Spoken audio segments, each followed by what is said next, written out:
All right, Buffalo Bills fans, welcome to another episode of The Walkthrough. I'm your host, Anthony Marino. Happy to be here with you each and every week, talking everything Buffalo Bills and getting you ready for kickoff. On Sunday afternoon, as the Buffalo Bills take on the Cleveland Browns, 1 p.m. kickoff Eastern Time. You know The Walkthrough. We're part of the Overreaction Sports Network. Happy to be here with you each and every week. And of course, listen, take a moment right now. Make sure you comment, like, subscribe. One, it helps us here at the Overreaction Sports Network reach a larger audience, more Buffalo Bills fans than we've ever been able to before. And also you get all of the great shows that we have here throughout the week, not just from myself, but from Joe Miller, John Fina, Jerry Ostrowski, Zig Fracassi, and Dan Freddy. We got you covered each and every day, getting you ready for Buffalo Bills football. So, hey, listen, another matchup here. There's been so much conversation around last weekend's win over the New England Patriots. You've kind of gotten your fill on all of that, so I don't need to go into too much there. But again, the Buffalo Bills on the road to take on the Cleveland Browns. And you know our show here, we are sponsored by our friends at FanDuel. So let's take a quick look at the FanDuel numbers as it comes into this matchup. The Bills, even though they are on the road, a 10.5-point favorite over the Cleveland Browns. And the over-under, relatively modest, 41.5 points. So, listen, as you look at this matchup and it comes to it, Cleveland Browns dealing with a lot of injuries. Their second rookie quarterback, and Shedeur Sanders, is getting the start for them. But, you know, I'm not going to go too much into who the Browns are at this point, right? We're talking about the Bills, and let's take a look at the injury report as we do each and every week. That comes out on Friday afternoon. And while there's a lot of names on this list, I think things have kind of cleared up a bit in Buffalo, and you'll get that sense as we go through it right now. Two surprises right off the jump for me. Christian Benford, although he was limited on both Wednesday and Thursday, did put in a full practice on Friday. No game status. He is good to go unless there's some type of setback that takes place between now and Sunday afternoon. Similar situation for Terrell Bernard. He was limited on Wednesday, did get in a full practice on Thursday and Friday, and no game status for him. Dion Dawkins, he was out with an illness on both Wednesday and Thursday. Good to see the Buffalo Bills left tackle get in a full practice on Friday, no game designation, and they're going to need a healthy Dion Dawkins when you're going up against Myles Garrett, the number one defensive end in all of football. Interesting here for the Bills, and we'll talk about this a little bit more later. Mecole Hardman has been back practicing, even though he is still on injured reserve with that calf injury. He was a limited participant in practice on Wednesday, full go on Thursday, full go on Friday. He is listed as questionable again, and there would need to be some roster gymnastics that would take place if he were going to play on Sunday afternoon. A couple of interesting ones here, but I say this and I'll preface it before you start to get nervous or anything along those lines. There's no game status for either of these next two players. So Taron Johnson had been designated with a quad and vet rest. He was a full participant on Wednesday, limited on Thursday, did not practice on Friday, but again, it looks like that was more of a Friday vet rest practice, no game status for him, good to go. Also, Daquan Jones, the defensive tackle, listed with a calf and vet rest. He was a full go on Wednesday, limited on Thursday, did not practice on Friday, but he has no game status. So again, as I look at this, that is one of those situations where he will be good to go, and the ever-important defensive tackle for the Bills will be playing on Sunday. Plenty of questions here each and every week, it seems, with Dalton Kincaid. His knee injury, he did not practice on Wednesday or Thursday. He was a full participant on Friday. No game status for him. As we have seen, what percentage of snaps will Dalton Kincaid play? That remains to be seen, and what this matchup is like. Certainly Dawson Knox and Jackson Hawes have been playing well, but for Dalton Kincaid, just kind of these lingering injuries, not keeping him off the field at this time, but how much that limits his production, we will certainly find out. You know, one that's questionable for us heading into Sunday, Cam Lewis with a hamstring. He was limited on Thursday, limited on Friday. He is officially listed as questionable. Okay, next up, Chase Lunt with a knee. He was limited on Thursday. On Friday, a DNP. He has been listed as out, and actually since the practice report came out, he has been added to injured reserve for the Buffalo Bills, which kind of has me thinking a little bit about McCole Hardman, as we talked about before, but we'll get into that just a little bit later. Jordan Phillips with the ankle, not a surprise there. He did not practice all week. He has also been listed as out. Matt Prater, we knew, Sean McDermott announced in the Monday post-game press conference after the win over the Patriots that he had a right quad injury. He was going to be week to week, did not practice all week. He is listed as out. And then finally, kind of nothing to see here, but punter Mitch Wishnowsky with a right knee. He was limited on Thursday and Friday, but no game status for him. So again, think everything is good to go there with the Buffalo Bills punter. So as I was saying, you go through a lot of pieces there, but when you talk about the guys that are out, right? I mean, Chase Lunt has not seen much action throughout the season. Jordan Phillips, limited action at defensive tackle. Of course, with Prater, understand that just a little bit, and you've got to sign someone off the street. But from this standpoint, a relatively clean injury report for the Bills, at least compared to how things have looked in the past when we've had guys like Benford and Bernard out. Of course, Dalton Kincaid with his injuries that he's had before. You got Spencer Brown and Deion Dawkins missing games. So again, as we get to the later portion of the season, it's a lengthy list, but I can kind of deal with this one right now compared to what we've seen a little bit from the past. Let's talk real quick. Another one of our sponsors, and I don't make these transitions as smooth as Joe and John and Jerry do when it comes to recognizing our good friends at the Anchor Bar. But anyway, as we go through it, we always appreciate their support each and every week of what we do here at the Walkthrough and the Overreaction Sports Network. You guys know Anchor Bar. It's the home of the original Buffalo chicken wing. It's your place to watch the Bills and all your favorite sports, right? Maybe you want to watch the Sabres. They're kind of showing some signs of life and making some changes and, maybe getting themselves into a playoff spot. But before we get ahead of ourselves there, make sure you go to anchorbar.com to see all of their locations and info on how you can order online. Of course, when you go to Anchor Bar, the wings, they're fresh. They're never frozen. Some of the best around that you're going to get. 24 different varieties of sauces and rubs, so you can order them however you like.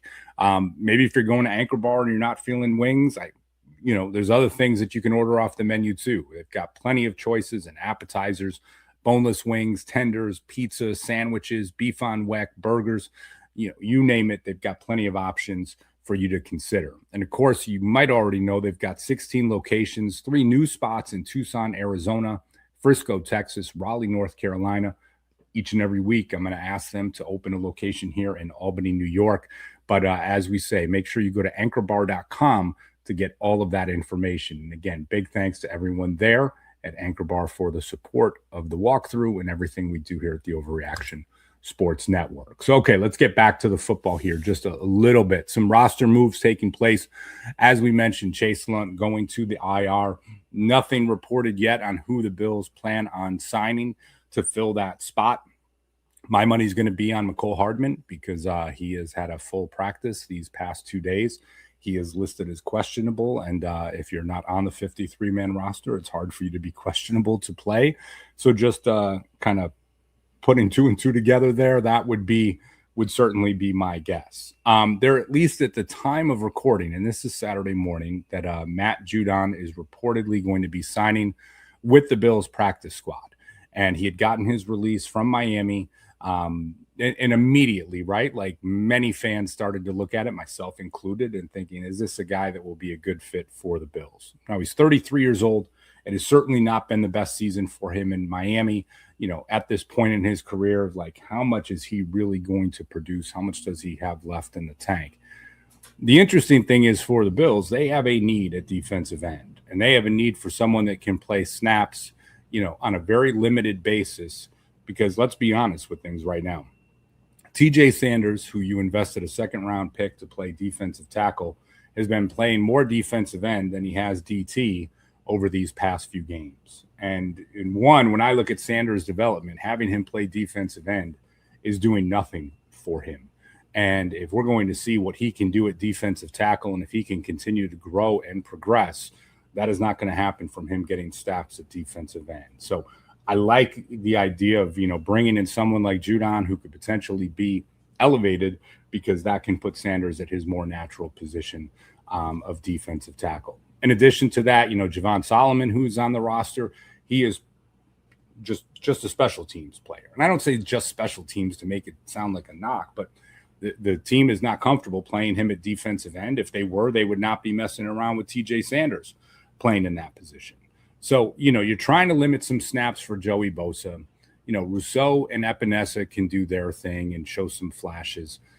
Landon Jackson on injured reserve, he is not able to come back this season. So, as you go through this, you need someone that can bring some sort of a presence, maybe a veteran presence. Like, again, can you get 10 decent snaps from him a game if he gets called up? That is what I'm talking about. And again, kind of limit some of that wear and tear on Joey Bosa, who the team is going to need to be as healthy as possible heading into the playoffs. Now, I say this with Matthew Judon, right? It's a report right now. It comes from Ian Rappaport. So, I mean, listen, that's about as a good of a report as you are going to get when it comes to this. But that sort of just remains to be seen. So we'll just take a little time, wait until it becomes official. But again, we're recording this on Saturday. Even if he's signed to the practice squad today, Matthew Judon is not going to be elevated in playing against the Cleveland Browns on Sunday. So that just remains to be seen and something to keep an eye on. Certainly an upcoming move for the Buffalo Bills. Next up, we talked about Matthew Prater during the injury report, him being out. Hopefully this is just a 1 week thing because, quite frankly, he's done a great job for the Bills this season. Fortunate for them, you got to get someone off the street. They get Michael Badgley, who previously had played for the Colts this season. I think he was their kicker for about 9 games. He was waived by the Colts on December 2nd. So just a couple of weeks ago, that he's been out of work, right? So it's not that you're just bringing somebody completely off the street. But in his time with the Colts, he made 18 of 21 extra points, 10 of 11 field goal attempts. Right? So you've got to bring in a kicker to hopefully play for just 1 game, and then Prater will be back, but we will see. So Michael Badgley, let's see what the man has and what he can do for the Bills against the Browns coming up on Sunday. You talk about this game with the Browns, and I talked, earlier, the line from FanDuel with the Bills being a 10.5 point favorite on the road. This can't be a trap game for the Bills. And if you want to talk about the Browns injury report, it's about a mile long. There are significant players that they are missing. They might be in a little bit more of evaluation mode now with a couple weeks left to their season and with them being out of the playoffs. But, you've seen too often, right, where the Bills come out slow in games these past few weeks, right? It's just, okay, yeah, we'll wait for the second half to get things going. This can't be that type of game, right? This has to be one of those games. I want to see Josh wearing a baseball hat in the fourth quarter and Mitchell Trubisky handing the ball off to Ray Davis as many times as possible and just getting out of here and going home with a convincing win over the Browns and kind of moving forward into week 17. This can't be one of those where you just let a team linger and kind of sit around. And I say that, you talk about Myles Garrett earlier. You got a player like that, some weird things can happen. You got a guy that can sack a quarterback 4 times a game, right? A sack becomes a strip sack becomes things can get a little wonky. And you see that sometimes in the NFL. And it's don't let this be that game. Don't have a letdown followed up over a big win that came against the New England Patriots, right, in a dramatic comeback type of fashion. It can be easy to see where after that it's it's just the Browns. And maybe that's more just the fans talking. You say, oh, the players don't do this.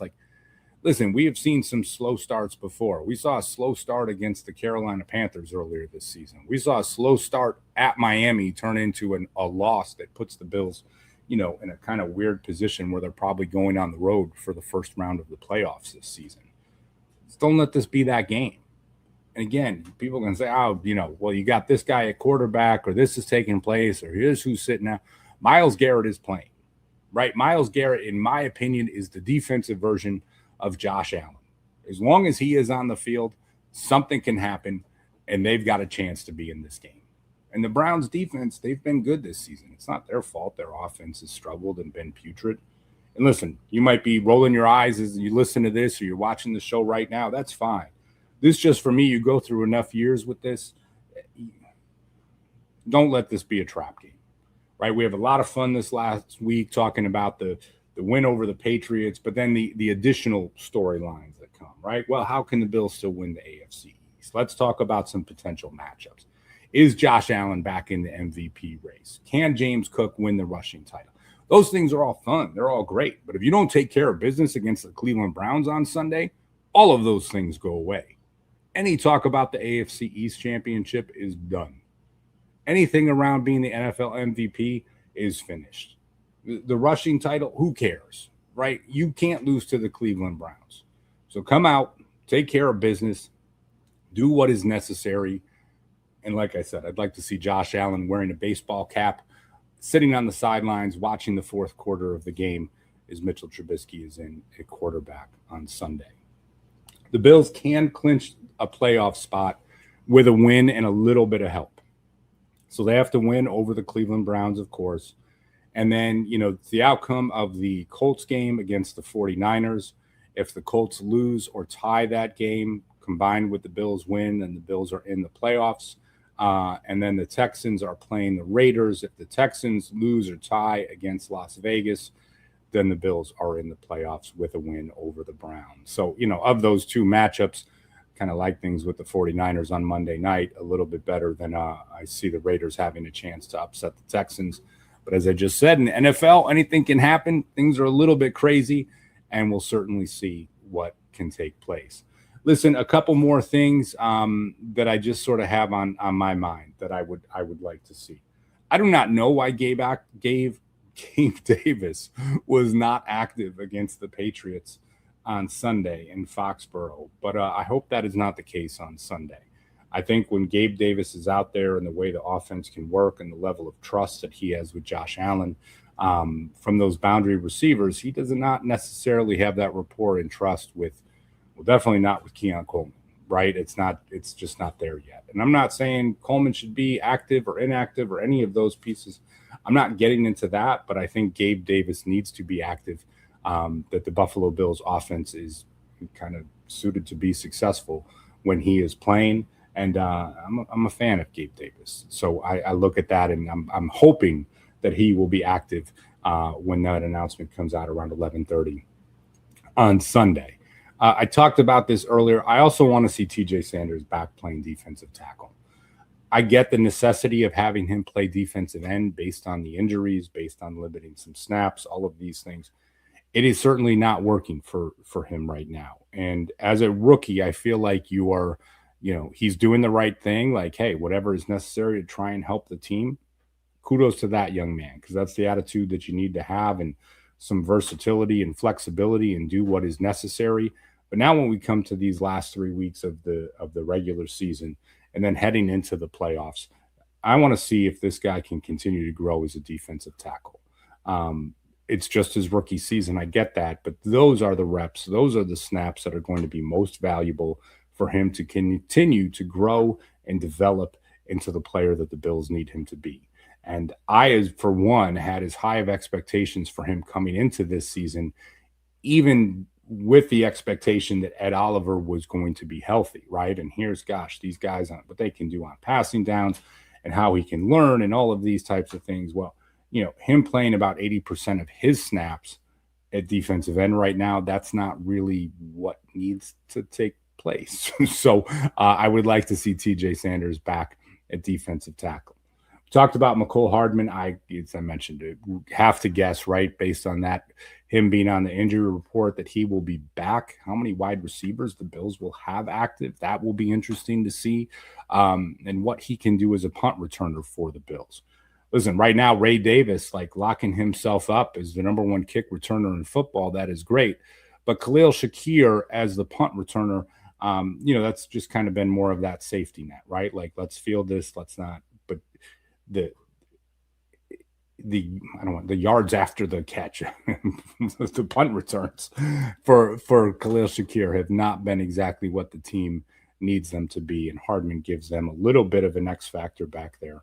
And let's see if he is back and playing on Sunday. Again, a questionable tag for him. The other one I want to put out there is Brandon Cooks and some sort of a redemption for him. And what an interesting start last week for the game. Of course, the Bills don't challenge the third down reception for the Patriots. They go down and score the Bills' first offensive pass. Great play call. Cooks ends up, when I say wide open, right? I mean, he's got a step and a half on Christian Gonzalez and just kind of, bobbles the pass a couple of times, can't corral it before going out of bounds. And it's just like, man, not just what a different start that would have been for the team, but even just for him, right? To get that kind of chunk gain, could have gone for a touchdown, maybe. I mean, that's like whatever. You don't know exactly what would have happened. But I think for Cooks, it's like, let's see if we can get a little redemption here. Let's see if they can dial something up for him. They've certainly made the commitment to him. He's been active each and every week.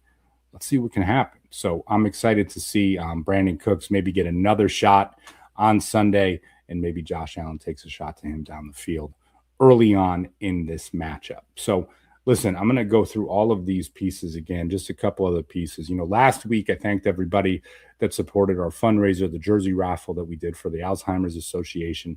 One thing I did mean to mention too, especially around the holidays for those families, whether you're a caregiver, a friend, or a family member that's a caregiver, helping someone that's battling Alzheimer's or another form of dementia. The holidays, it's a definite tough time.